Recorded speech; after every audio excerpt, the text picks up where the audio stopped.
We are coming to you with urgent breaking developments out of Israel. And what we are about to show you, what is being documented right now by thousands of people on the ground, is something that the architects of this conflict never expected to be explaining on day 2.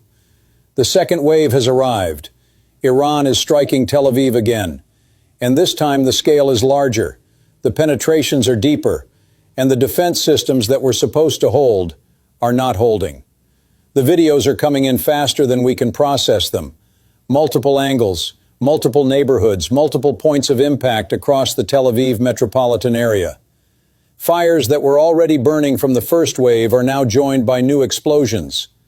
The skyline that Israelis have looked at their entire lives is unrecognizable tonight.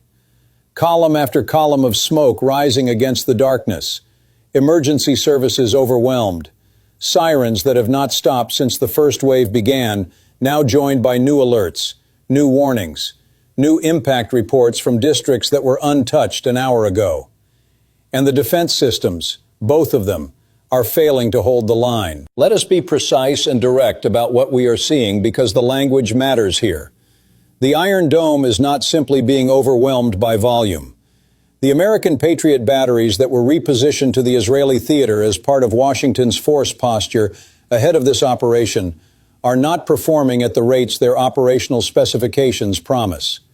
We are watching in real time a systematic penetration of the most expensive and most celebrated air defense architecture ever assembled in a single theater of operations. The second wave is doing what the first wave could not fully complete.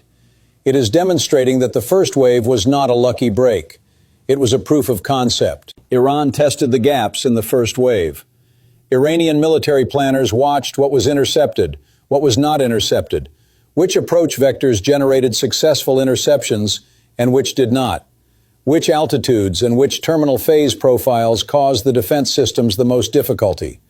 That is standard military doctrine for any multi-wave attack. You send the first wave. You observe the defense response and you adjust. You exploit the gaps you found. You concentrate the second wave on the vectors that worked. That is precisely what is happening tonight over Tel Aviv. The Patriot system deserves specific attention here because its presence in this theater was one of the central arguments made by American military officials for why this conflict was being conducted from a position of strength. Patriot batteries, the PAC-3 variant, the most advanced version in the American arsenal, were specifically designed to defeat ballistic missile threats. They have a strong operational record. They have been used successfully in multiple theaters to intercept Iranian-supplied missiles fired by Houthi forces in Yemen toward Saudi Arabia and the United Arab Emirates. But the engagement geometry in those conflicts was different. The missiles being fired at Saudi Arabia and the UAE by Houthi forces, while dangerous and disruptive, were not hypersonic maneuvering vehicles. They were ballistic, predictable, following arcs that Patriot's fire control radar could calculate and respond to within its operational parameters. The Fatah is not following those arcs. And the Patriot, like the Arrow system we discussed in our earlier coverage, was not designed around a threat profile that includes a maneuvering hypersonic warhead arriving at Mach 13 in its terminal phase. The intercept window, the narrow slice of time and geometry in which a Patriot interceptor can successfully engage an incoming threat, is being compressed by the speed of the incoming missiles to a point where the system is operating at the very edge of its designed capability. And at the edge of designed capability, in a sustained high-volume engagement, systems fail to perform at their rated specifications. That failure is visible on the screens coming out of Tel Aviv right now. There is a compounding factor that nobody in the initial planning of this operation adequately addressed publicly, though defense analysts had raised it privately for years. When you operate Iron Dome and Patriot in the same geographic space, against the same incoming threat stream, you create coordination challenges. Both systems need to track the same targets. Both systems need to deconflict their own interceptor launches to avoid interceptors colliding with each other or interfering with each other's guidance systems. In a low-volume engagement, that coordination is manageable. In a high-volume, sustained, multi-axis attack with hypersonic maneuvering warheads arriving from multiple directions simultaneously, the coordination burden increases exponentially. The second wave is exploiting that coordination burden. Iranian planners understand that two defense systems operating in the same space under saturation conditions will interfere with each other as much as they will complement each other.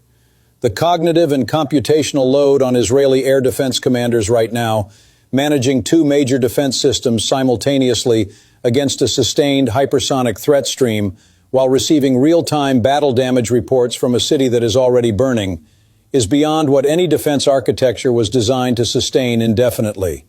And Iran knows this, because Iran spent the time between the first wave and the second wave watching, learning, calculating exactly how much pressure the system could absorb before it began to buckle.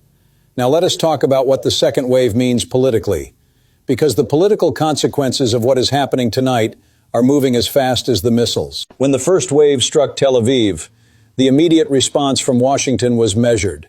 Officials acknowledged the strikes. They emphasized that American and Israeli forces were continuing their operations.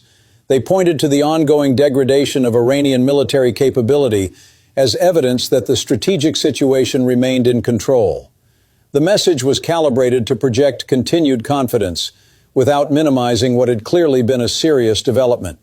That messaging posture is no longer sustainable tonight. A second wave of strikes on Tel Aviv, larger than the first, penetrating the same defense systems that were supposed to have been reinforced and recalibrated after the first wave's lessons were absorbed, is not a messaging problem that can be managed with careful language. It is a visual and factual reality that is being documented by thousands of people on the ground and distributed globally in real time. Every political statement issued in the next several hours will be immediately compared against the footage that the entire world is watching simultaneously. The American political implications are severe and immediate. Trump launched this operation with a promise of control, of precision, of an outcome where American power was so overwhelming that the risks to American allies were manageable. The promise, stated or implied, was that this would be over quickly, that it would achieve its objectives, and that the region would be more stable as a result. The second wave of strikes on Tel Aviv is the visible, undeniable evidence that the operation has not gone according to that promise. Iran was supposed to be unable to strike back effectively after the devastation of the first hours. Iran's military capability was supposed to be so severely degraded by American and Israeli strikes that its ability to mount sustained, large-scale attacks on Israeli population centers would be fundamentally compromised. Instead, Iran mounted a second wave, larger than the first, against a city of 4 million people, with missiles that are defeating the most advanced air defense systems the United States and Israel possess. Every opposition politician, every skeptical journalist, every foreign government that expressed reservations about this operation before it began now has footage to point to. Not speculation, not worst-case scenarios. Footage. The men and women in the command centers in Washington and Tel Aviv tonight are facing a set of choices that none of their pre-conflict planning fully anticipated. The operation they designed was supposed to have produced a fundamentally different situation by this point. Iranian air defenses degraded. That happened. Iranian command structure decapitated. That appears to have happened. Iranian nuclear and missile infrastructure struck. That happened. And yet, the missiles are still flying. The second wave is real. Tel Aviv is burning for the second time tonight. There is a phrase used in military planning that is relevant here. No plan survives first contact with the enemy. What that phrase captures is not a counsel of despair. It is a recognition that every conflict produces surprises, and that the measure of a military and political leadership is not whether surprises occur, but how they respond when they do. The surprise tonight is the Fatah. The surprise is the second wave. The surprise is that the defense systems built at enormous cost and deployed with enormous confidence are not holding the line against what Iran has sent across the sky. How Washington and Tel Aviv respond to that surprise in the next 12 hours will determine what kind of conflict this becomes. Whether it finds an off-ramp, whether it escalates further, whether the third wave, if it comes, finds defenses that have been recalibrated and reinforced, or defenses that are still struggling to adapt to a threat they were not fully designed to defeat. We do not have those answers tonight. Nobody does. What we have are the videos, the fires, the second wave breaking over Tel Aviv on a night that was already unlike any other in this conflict. We are not leaving this coverage. Our teams are on the ground, on the phones, monitoring every available channel.